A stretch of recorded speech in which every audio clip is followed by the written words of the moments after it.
What up, outliers? Quick market update. We're going to go through the markets writ large, talk about some upcoming news. I want to talk about my SIGA loss because those are always fun for everybody. I want to talk about CrowdStrike, the rally that's going on there. And then I want to take a look at GameStop and CHWY both because I had a couple questions on each of those.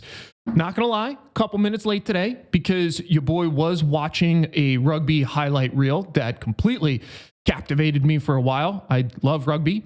So it was a super sick video, but we're back in the office now. We're ready to rock and roll. So what's going on today? Well, a few things.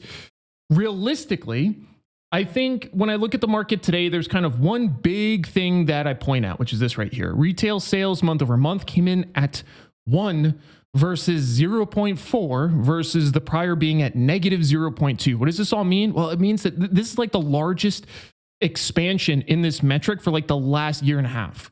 The reason why this matters is because it shows that the economy is still relatively resilient. We're not seeing charge-offs going through the roof. We're not seeing delinquencies going too crazy. So all of that in this case leads us to just essentially seeing that the market is holding up fairly well.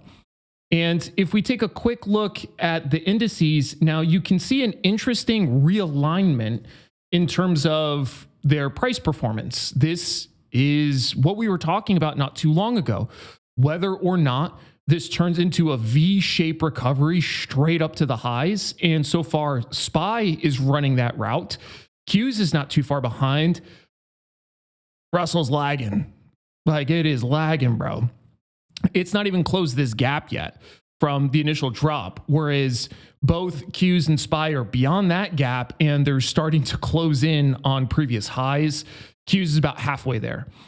So I see a slight realignment of the indices, but it's not robust yet. And IWM is still kind of the weak one of the bunch. Now, if we take a look at the Fed watch tool, we can see that the probability of a cut is still 100% for September 18th, but the probability of a 25 basis point cut is now higher. Why is that the case? Well, because the main reason we were looking at potentially a 50 basis point cut previously is because we thought and had pretty good indication that the economy was like really starting to slow. So we thought the Fed might have to be a little more drastic in their plan. And we saw this being priced in much higher. If we go back in time here, you'll see not all that long ago, we were looking at a probability of a 50 basis point cut up at 55% a week ago. And again, that essentially corresponds with when we're going through this drop. So now we're getting new information. And as always, in Bayesian statistics, new information means new probabilities. And that's what's going on here. So for me, when I look at the market here, it does look like it's starting to gain a foothold. It is, I don't think it's out of the woods. I think it's going to continue to be really, really predicated on new news. But right now, the news is good. So it leads me to believe that large caps are probably going to continue to cruise along, be happy, move closer to these highs, unless there's a change of pace for whatever reason. We're also seeing the percentage of S&P 500 stocks cracking above the 50-day moving averages over 66%. We're seeing VIX continue to contract down. Before I get into my crappy trades, that's a good trade still. The fading VIX is, again, just such an easy trade. Not easy to carry. Sometimes it can be super painful, but it generally pans out sooner or later, depending on how patient we are. Now let's take a quick look across the sectors. And it's a little bit of a mixed bag. So main areas of strength I'm seeing really come down to things like XLP, XLRE, XLU, XLV. You can see all of these are positive sloping on the standard deviation channels. So they are showing strength still, but many of them are starting to peter out just a little bit. And again, this is kind of normal, especially if we think this broader trend might start to resume. It would not surprise me at all to see XLK tech really start flying if it looks like it's going to be sustained. If it's not, I think these more defensive plays is just as far as broad sector themes probably hold out. All right. Now, let's take a look at SIGA with my world-renowned trade that just straight up did nothing like I wanted. And by SIGA, obviously I meant SIGA, my bad. Yeah, so I started entering it when it broke above this handle here. It looked interesting to the upside. I didn't take anything down yesterday because I really did think that there was going to be a little bit more of a continuation, and then it opened gap down. Super sick for me. Now, realistically, it doesn't matter. It's a super small trade. I got in right around when it was like 1060. It closed today at 962, so it's down like $1. But it's just super annoying that this thing that I really had pretty specific expectations for, just at least as far as a continuation play, just goes and does whatever it wants. Which, again, I bring these up as a reminder that is cool as our ideas might be, the market does not care, bro. Does not care. And this seemingly felt like it probably was more likely to go up than down. And who knew it could do both at once, because it gapped down, but then it went up big. It had a pretty massive up move, but from the close yesterday, it was down like 19% or something. So yeah, still not a good move. I ended up flattening about half the trade. I'll leave half of it on because I don't think that the thesis is dead. And we're just ready for more gap moves. Hooray for me. But I mean, for a little while on the open, it was ugly, right? Because if I start getting it around 1060 and then it opens down here at like 7, that's a pretty big down move. But news-driven trades like this are always much smaller allocations because I know exactly how these things go.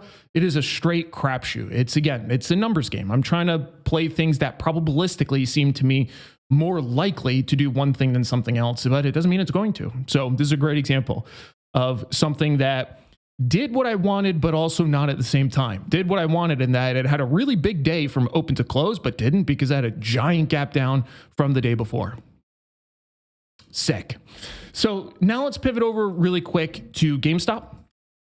And this is a little interesting because one of the broad themes we've been expecting so far with GameStop is that some of the suppression that it might be experiencing is due to the broader small caps lagging. That's not really so much the case now.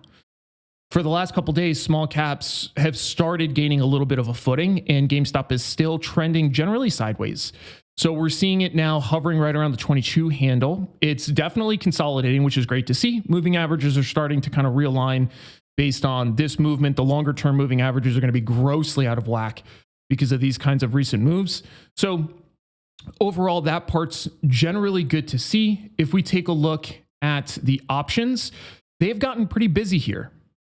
So in here, I'm seeing the call OI at 738,000, put OI 350. So we are at the 2-to-1, which is, again, something I typically specifically look for in something like GameStop. And we can see that we're spread across the various expiration cycles. I see density still in 16 AUG, although some of these further expiration cycles are starting to get built out, like the 17 Jan. Notice it's here, here, here. It's kind of contesting for some of the bigger spots. So people are playing deeper options, which this is relatively new. They've been playing them here and there, but this is now becoming large enough positions that I think it's going to continue building out like a broader thematic position. Like these are obviously longer term plays of some sort. There's also a reality where some of this can be hedging activity for institutions of some sort. I don't know either way. So I don't want to put a finger on it because I don't know. But we are generally seeing from an options perspective more of a build out in these specific expirations, which is, again, relatively new. Now, if I take a look at the volume for today, 104,000 against 29, so relatively quiet. And we're seeing 16 AUG super busy. So the 23s had 9,800 transact, the 22s, 7,000 transact, so on and so forth. So one of my guesses is to see if this is starting to establish out in other expiration cycles. So here you can see that the 28 AUG 25s are starting to move along. Did I say 28 AUG? 23 AUG. Sorry about that. 23 AUG. So let's see. Yeah, you can see like all these greens. This is net adds. So these are people that are rotating somewhat from this front expiration. So you can see like this is getting taken down a little bit. These are still building up. I wonder if this will be the case leading into tomorrow. It looks like it will be because I see 3,700 contracts here, 5,700 traded. So automatically, essentially at least 2,000 are going to be added, which is actually pretty surprising to me, if I'm being honest, because the day left. But I guess it's super cheap and kind of standard lotto plays. That's what it looks like to me, because I still am not seeing like that standard really bullish configuration that I talked about, that I caught at the end of May, or at the end of April, early May, where you can see the options chains getting really, really heavy, really concentrated. You could see stock volume starting to pick up. We're not really seeing much of that happening right now. So from an institutional standpoint, or kind of a catalyst standpoint, one of the things I look for is just larger volume. And the cool part about keeping your eye out for those kinds of things is that they don't happen overnight. They take a few minutes. So yeah, the volume in here isn't anything too crazy, but what I really want to see is, where we starting to build out after this week? Because after this week, open interest is going to dump quite a bit. There's 300,000 of this total OI in this front expiration that's going to go away after tomorrow. It's got to go somewhere. I'm very curious where it goes, because I don't know if people are going to start building out for the earnings release on the 4th, or if they're going to start moving out to the next primary expiration. Again, this is a really interesting product, but what I can tell you is, like, this kind of thing is fascinating, that the 13 SEPs are going crazy. There's 113 vol in there as compared to the 86 vol I'm seeing in 6 SEP and further in. So it's really hard to say.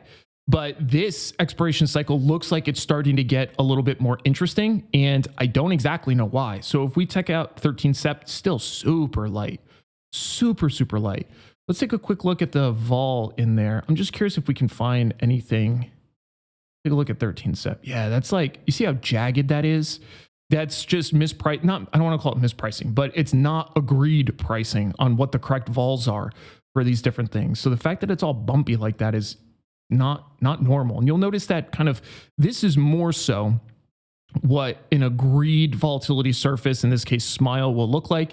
This is when there's discrepancies, different people pricing things differently. This can also happen just when there's a wide market and it's just showing the vols there, even though that's not what they actually think the vols are. That's super common too. You don't always want to rest the order from a market making perspective based on the vols that you think it actually is. You'll kind of rest dummy vols so that you're not showing your hands in terms of what you think vol actually is. And then if somebody comes in to move the market, then you can adjust your quotes. But interesting. The other thing I want to take a look at quick is CrowdStrike, then CHWY. So for CrowdStrike, it is starting like this is the exact move I've been talking about, and the ability to trade this in both directions. It's very interesting to me, because had this big giant news driven sell-off for lots of different reasons, for relatively smaller problem, but pretty high severity. And it's starting to navigate its way out of here. So this is a rubber band that's been expanded pretty massively, and now it's starting to move back into value. So I find that really interesting. It's literally butting up against this volume node that's down here. And then as long as it continues that momentum, it looks pretty healthy. Now it does have earnings coming up, which has the ability to play a lot of games. But in this case, after this kind of sell-off, I actually would imagine even if earnings is not great, it still would be a positive catalyst. So this to me looks like a pretty concerted recovery play. And again, like, it's just one I've been talking about for a while, because it's been such a fascinating case study. And you can see that, I mean, moving averages are catching up underneath. It's breaking up above here. I like it essentially as soon as it starts breaking above this handle here. And this is like the first warning shot that it looks like it's starting to get legs above like 243. If it breaks above this floor, which it just did today, above 255, it starts to look stronger and stronger. That doesn't mean that it flies right back up, but it looks like the downside's priced in from that move. That's generally what I see here. And then CHWY. This is showing way more bullish drift. So as I look across CHWY and we take a look not at the implied volatility, take a look at the options, we can see 276,000 calls against 194 puts. So much tighter centralization, and you'll notice that we're all over on expirations. We have stuff in 16 AUG. We have stuff that's out, I'm guessing this is 25. Yep, 17 Jan 25. We have stuff that's out in 20 SEP. So it's kind of all over the place. So the options markets in here are relatively conflicted, but it does have earnings coming up. And it looks like the 28th before the market.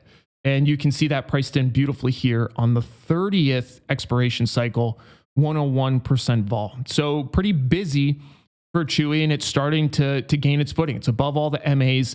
It's definitely above the point of control at this point. It didn't even base that much in here. It looks like the next volume node is essentially right here, which now would serve as support, technically speaking. So we'll have to keep an eye on how CHWY plays out from here. So bunch of interesting stuff going on. Market's starting to turn over a bit in a positive direction. So as always, if there's anything you need, let me know. Throw it in the comments below. Be an outlier. I'll see you guys later.